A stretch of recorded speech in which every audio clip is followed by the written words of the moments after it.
Les amis, on est le 21 février et mine de rien, ça bouge déjà au mercato. Et aujourd'hui, on fait un gros point mercato.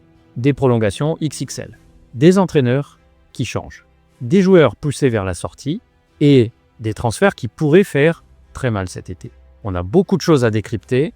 On attaque direct sur le premier dossier. Arsenal renforce Bukayo Saka. C'est officiel.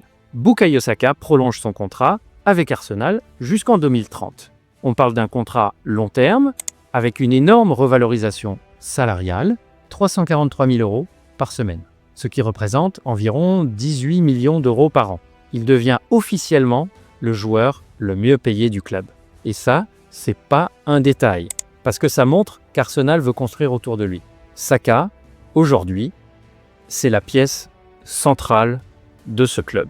Dans sa déclaration, il a expliqué qu'il croyait aux prochaines années, qu'il pensait que le club allait franchir un cap, gagner des trophées, marquer l'histoire. Ils ont terminé premier de leur groupe en Ligue des Champions. En championnat, c'est irrégulier, mais il reste compétitif. Et surtout, Arsenal envoie un signal aux autres grands clubs. Saka n'est pas à vendre. Allez, on passe au dossier suivant. Endrick. Retour obligatoire au Real Madrid. Endrick, actuellement prêté à Lyon, reviendra au Real Madrid le 1er juillet. Il n'y aura pas de nouveau prêt. Et là, attention, le joueur veut réussir à Madrid. Mais il veut jouer. Pas question pour lui de revenir pour être simple rotation. C'est un point clé parce qu'au Real, la concurrence est énorme. Si Endrick revient, c'est pour entrer réellement dans la rotation offensive. Sinon, il pourrait rapidement demander des garanties. Le Real doit gérer ça intelligemment. Bon, on avance. Marc Casado. L'Arabie Saoudite entre en jeu. Du côté du Barça, Marc Casado pourrait quitter le club. Pourquoi ? À cause d'une concurrence énorme au milieu, entre Pedri, Gavi, De Jong, Gundogan et les jeunes qui poussent, le temps de jeu devient compliqué. Et là, l'Arabie Saoudite prépare une offre de 40 millions d'euros pour Marc Casado, club potentiel. Al Hilal, Al Nasser, Al Ittihad et Al Ahli. Pour le Barça, 40 millions pour un joueur pas totalement titulaire. Pour le joueur, salaire multiplié par 3 ou 4. Mais partir maintenant en Arabie, à son âge, c'est un choix fort. Dossier stratégique. On continue sur le prochain dossier. Nico Williams, clause à 100 millions. L'été dernier, il était tout proche du Barça. Finalement, prolongation jusqu'en 2035 avec Bilbao. Contrat extrêmement long, mais aujourd'hui, Arsenal est informé que Nico Williams serait ouvert à un départ. Problème, clause libératoire, 100 millions d'euros. Et une saison compliquée avec blessures répétées. Arsenal devra prendre un risque. Mettre 100 millions sur un joueur talentueux mais irrégulier physiquement, ou attendre encore un an, gros dilemme. On enchaîne sur Goretzka. Fin d'une ère au Bayern. Léon Goretzka va quitter le Bayern, libre cet été. Après environ 10 ans au club, Leverkusen s'est renseigné, salaire supérieur à 10 millions d'euros par an et préférence du joueur pour la Première Ligue. Leverkusen devra convaincre sportivement. Sinon, l'Angleterre pourrait rafler la mise. On continue sur Vlahovic. Option gratuite pour le Barça. Dusan Vlahovic sera libre en fin de saison. La Juventus ne semble pas proche d'une prolongation. Et le joueur est très intéressé par le Barça. Pas d'indemnité de transfert, juste une prime à la signature estimée entre 5 et 10 millions. Comparé à un Julian Alvarez qui coûterait plus de 80 millions, la différence est énorme. Mais le Barça doit revoir si Vlahovic correspond au style de jeu catalan. Dossier intelligent financièrement. On vient sur Alejandro Balde. Manchester United surveille Alejandro Balde. Latéral gauche du FC Barcelone, jeune, rapide, formé au club, mais pour l'instant, aucune discussion concrète. Ni entre les clubs, ni avec le joueur. Et surtout, Balde veut rester au Barça.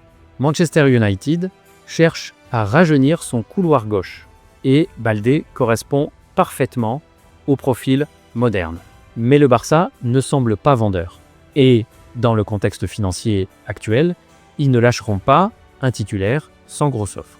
Dossier en veille, mais en cours de surveillance. Intéressant.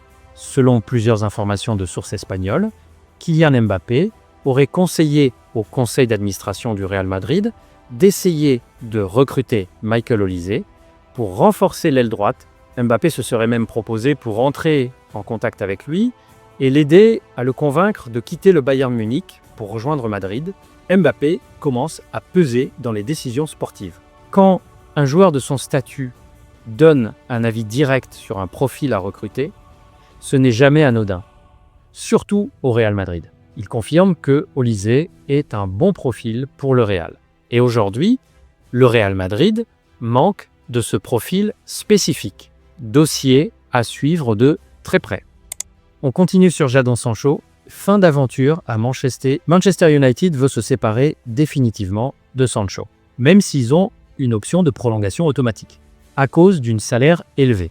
Rendement insuffisant, instabilité sportive, Sancho enchaîne les prêts et les changements de club entre Manchester United et Aston Villa. Le projet ne fonctionne plus. United veut alléger sa masse salariale. Vente prioritaire. Même une résiliation pourrait être envisagée. C'est un symbole fort. Un joueur acheté très cher qui devient un poids financier. On continue sur Ansu Fati. Nottingham Forest prêt à tenter le coup. Nottingham Forest serait prêt à mettre 15 millions d'euros. Ansu Fati, prêté à Monaco, saison compliquée. Blessures répétées. Temps de jeu limité. Monaco ne devrait pas lever d'option. Mais Forest pourrait tenter un pari. À 15 millions, le risque est mesuré. Mais le potentiel reste là. Mes questions. Ansu peut-il encore retrouver son niveau d'avant blessure? Rashford. Le Barça négocie à la baisse. Marcus Rashford est prêté au Barça. Option d'achat fixée à 30 millions. Le Barça veut négocier à la baisse. Pourquoi? Parce qu'ils apprécient le joueur, mais veulent optimiser financièrement. S'ils arrivent à descendre autour de 20 à 22 millions, ça deviendrait un très bon coup. Zegrova, la Juve déçue. Edon Zegrova, arrivé à la Juventus il y a 8 mois. Impact jugé insuffisant, il n'est plus central dans les plans du staff, et déjà, la Juve cherche une porte de sortie. C'est rapide, mais ça montre l'exigence en Italie. Si tu ne performes pas immédiatement, on passe à autre chose. Ederson, l'Atlético confirme son intérêt. Ederson, milieu brésilien de l'Atalanta. Profil complet, capacité à récupérer, projeter, marquer. Le directeur sportif de l'Atlético a confirmé l'intérêt. Et après avoir déjà recruté Lookman à l'Atalanta, l'Atlético pourrait refaire ses courses en Italie. Cohérence sportive. Mais attention au prix. L'Atalanta ne brade jamais. Joaquin Panicelli, attaquant de Strasbourg. Deuxième meilleur buteur de Ligue 1 derrière Greenwood, profil argentin, et l'Atlético Madrid le surveille. Pourquoi? Parce que Julián Alvarez pourrait quitter le club cet été. Barça ou autre destination européenne. L'Atlético ne veut pas se retrouver sans solution offensive. Panicelli, c'est plus jeune, plus abordable et profil combatif. Mais ce dossier dépendra énormément de l'avenir d'Alvarez. Habib Beye, nouvelle ère à Marseille. Dernier info officielle. Habib Beye devient l'entraîneur de l'Olympique de Marseille et il dirige déjà son premier match contre Brest. Il touchera environ 90 000 € par mois. Comparé à Roberto De Zerbi, qui percevait 540 000 € mensuels, on est sur un rapport de 1 à 6. Ça montre quoi? Que l'OM change totalement de stratégie. Moins de dépenses sur le staff. Peut être plus d'équilibre budgétaire, mais ça veut aussi dire pression immédiate. Parce que quand tu arrives dans ce contexte, avec un salaire plus modeste que ton prédécesseur, tu dois prouver vite. Et Marseille n'a plus le droit à l'erreur cette saison. Ce mercato d'été 2026 s'annonce énorme. Dites-moi en commentaire, quel dossier vous semble le plus chaud? Qui doit absolument changer de club cet été? Et quel club fait la meilleure stratégie pour l'instant? Et n'oubliez pas de liker la vidéo pour nous donner de la force. On se retrouve très vite les amis. Prenez soin de vous